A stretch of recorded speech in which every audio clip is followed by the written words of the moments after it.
পৃথিবী অনেক সুন্দর, কিন্তু মানুষ বুঝতে পারে না। খালি সুন্দর দেখে, কী দিয়ে দেখে সেটা জানে না। আমি আজকে আপনাদেরকে একটা কথা বলবো, কথাটা জ্ঞানী লোকের কথা।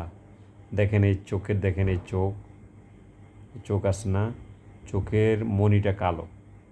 এই যে দেখেন, এই মণিটা কালো, কিন্তু এই কালো দিয়ে পুরো পৃথিবীটাকে কি দেখে আলো। এই কালোটা দিয়েই পুরো পৃথিবীটাকে আলো দেখে, কিন্তু একটা কালো জিনিস পছন্দ করে না। লেখা কালো, দুনিয়ায় কালো, চুল কালো, চোখের দৃষ্টি কালো, দেখে কি আলো আলো। কথাটা খেয়াল করেন কিছু, এই আলো দিয়ে, কালো দিয়ে আলো দেখে পৃথিবী সুন্দর।